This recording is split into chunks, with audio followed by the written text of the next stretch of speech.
Today we're joined by softball head coach Jamie Smyth, who's about to begin his 16th season at the helm for the Monks. Coach, you guys have been practicing indoors here for the better part of a month. Talk about how the team's been looking in indoor practices. Well, I mean, we've been, doing just about what we've done, past bunch of years, and we've come to a point in time when I think they're ready to get outside and get after it and start playing some games. But so far we've looked really sharp in the gym, we've seen a lot of stuff that we like as a coaching staff, and hopefully we can move that out onto the field in a few days. Coach, talk about the GNAC preseason poll, picked to win the conference for the third time in a row. How do you feel about that ranking? I mean, it's it's voted on amongst the the institutions within the conference, and it's great to it's very humbling to get that ranking, but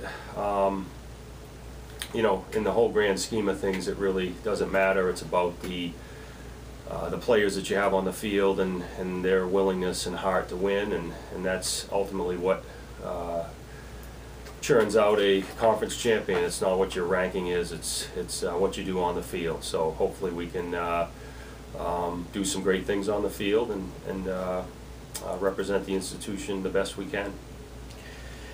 Now talk about expectations, considering the recent success of this program, and historically, of course, always been a good program here at St. Joe's, but the last couple of years, of course, winning conference titles, going to the NCAA tournament, some new faces, some familiar faces no longer around. Talk about expectations this season. Yeah, every time that you start out a season, I think your goal starts with trying to win the conference championship, and that's what our goal is this year. Again, it's not easy, it's never easy. I mean, the season's long, it's grueling, but at the end of the day, that's your ultimate goal. If you win the conference championship, you get that automatic bid to regional play, and that can lead to an appearance in the College World Series. And I think that's that's what we have our sights set on, is the conference championship, and to try to compete and be battling for that award this year. And I think that's every year that's what our expectations are, and hopefully they continue to be that. Of course, speaking of the conference tournament, conference championship, a few small changes in the format of the conference tournament this year. Let's kind of talk about that for people that might not know.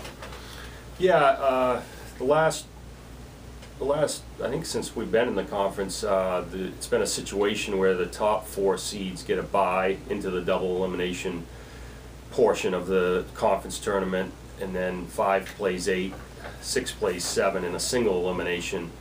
That's been changed to just a straight 1 plays 8, 2, 7, 3, 6, 4, 5, I believe, single elim in the first round, and then those 4 winners then proceed to a double elimination portion of the conference tournament. So definitely different. It'll be a different look to it this year.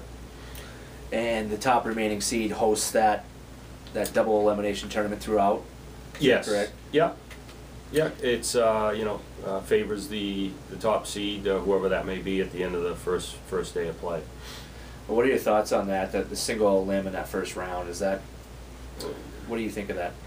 Yeah, it's a situation where you better be ready to play. I mean, there's our conference is very strong from top to bottom, and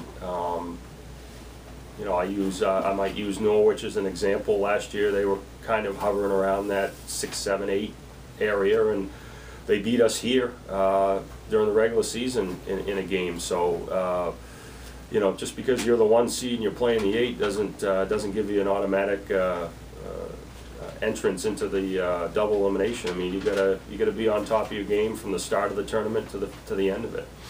Yeah, definitely run into a hot pitcher, or something doesn't bounce your way, and you might not be in the running anymore.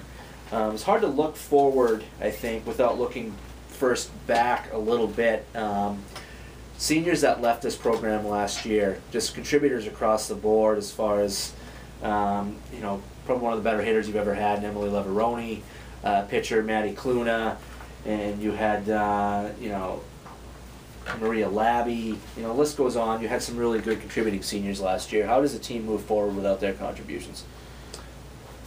You just have to replace them the best way you can.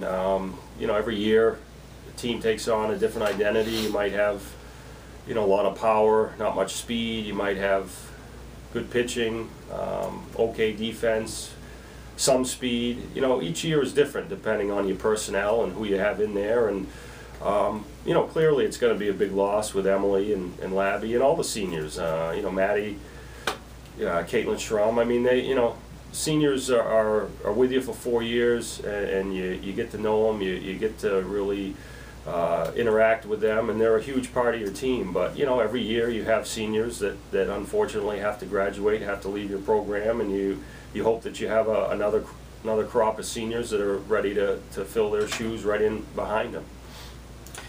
Now, what do you think? You mentioned team identity, and in the same vein as that, what do you think the strengths of this team will be this spring? I think our strengths will be deep pitching, good defense, and a good offensive lineup. I mean, you know, I don't know if we're the best at any one of those particular areas in the conference, but you know, I feel confident that we have excellent pitching, we have excellent defense, and we have excellent hitting. And you know, it's I wouldn't say I could put my finger on one particular aspect of it. You know, we've got a little bit of speed, we've got a little bit of power, but you know, we that's part of the culture here and the tradition here, is to have a deep team with a bunch of players on it that all can contribute in one way or the other, and hopefully we have that this year. Kind of the nature of spring sports in New England is, you know, you practice indoors, you go for a month or 6 weeks or so, and then if you're lucky you get a practice outdoors before you play. But a lot of times with travel and things like that, you do not get that practice. What are some things that you're anxious to see your team accomplish, or what aspects of the game are you anxious to see on a field against an opponent?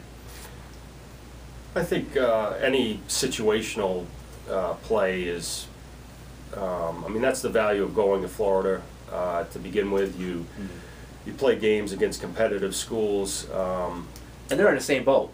For those, a lot of people Right. just assume that you're playing. A lot of people say you're playing teams from Florida or from warm weather, but you're not. They're all the snowbirds. That Right. go I mean, down there's and do the same schools thing. from, you know, Michigan that you know, Michigan and areas, you know, New York, parts of New York that have more snow than we do. So you know, I never use that as an excuse. I mean, that's what we have to deal with here, and you try to make the best of it. I mean, if you it doesn't do any good to complain about those types of things. We just do everything we possibly can in the gym to prepare our team for what we can, and when we get outside, we make the most of the space outside and work on things that we're unable to work on in the gym. But I never found that that's any type of excuse for us. I mean, we've all caught, you know, 1,000 fly balls and fielded, you know, thousands of ground balls off dirt. So it's just a matter of getting used to it again after coming off the gym floor, really.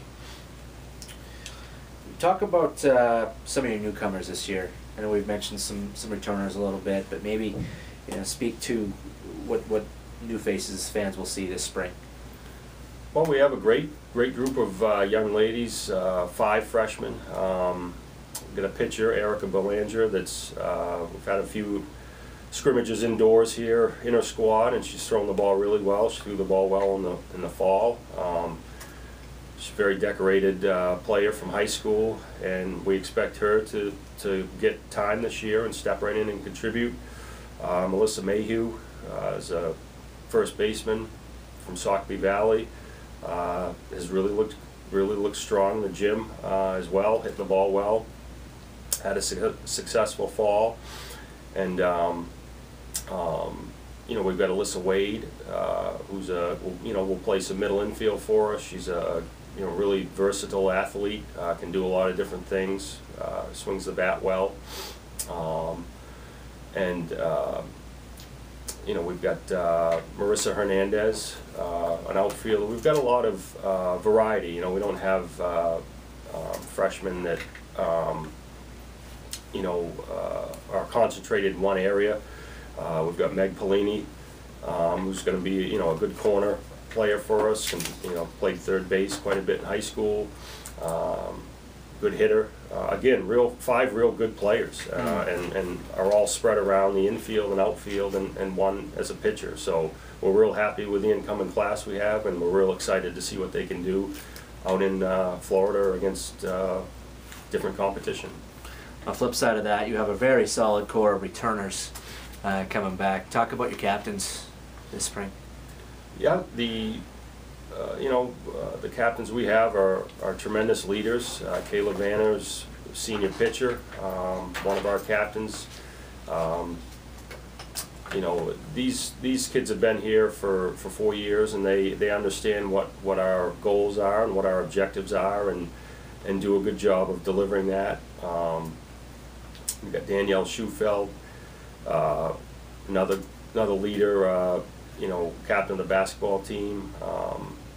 You know, just a stable force for us in the outfield, has been there for 4 years. Danielle Levitt, another player that maybe hasn't played as much as she should or could have over the years, but has been a tremendous leader, whether she's on the field, in the dugout, outside the classroom.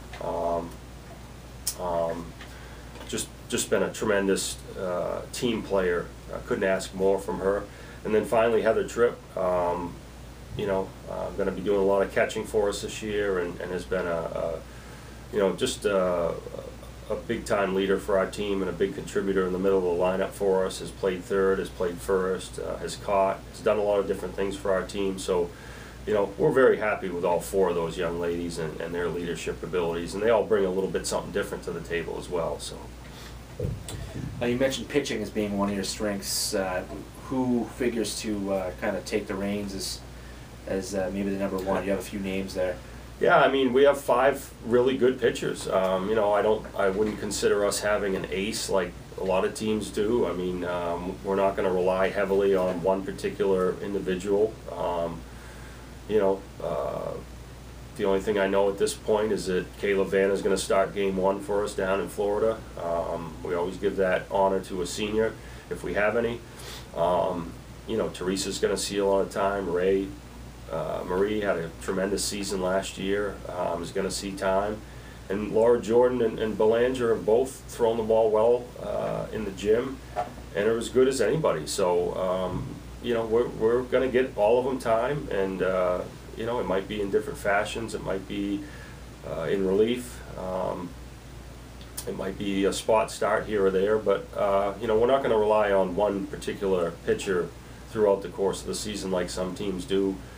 Primarily because we have confidence in all 5 of them out there. That seems almost, well, I would say kind of rare among college softball teams. A lot of teams come in with 1 or 2, and you pretty much know who you're going to see. Do you think that gives you an advantage? Maybe teams don't necessarily know who they're going to see? Well, I think it's, you know, it helps you definitely in a double limb tournament. You know, you can takes the burden off of one particular kid, I think. But you know, I mean, again, it's not just pitching. I mean, softball is a pitching heavy sport, but I mean, you need defense, you need hitting, you need it all. You know, and you know, I wouldn't say we don't have any aces. I think that we have 5 very, very good pitchers, and you know, a lot of them would be aces on a lot of teams out there. So. It's just that they're part of a strong unit, and we're happy to have that. I'd rather have 5 excellent pitchers than one excellent pitcher. Right, makes a lot of sense. Now, just to mention some of the other names that are returning, of course, Lindsay Moore, short, just a phenomenal player all around, defender, also a basketball player. Connie Grovo, I assume at second, Kim Jordan at third, and then your outfield's kind of, you know, you have a few names floating around out there, but still, all around a solid group. Is there anything else you want to mention about those players? No, I mean, we're just ready to get going. You know, obviously it's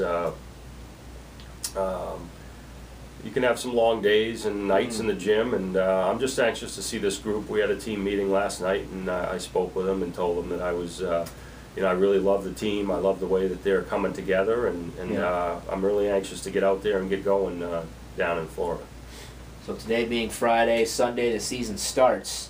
MCLA first off at 1 p.m. and then Drew University right immediately thereafter.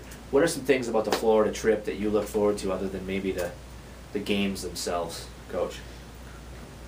Well, it's definitely a great time to build team unity on the road together, staying in the same room, same hotel, traveling together.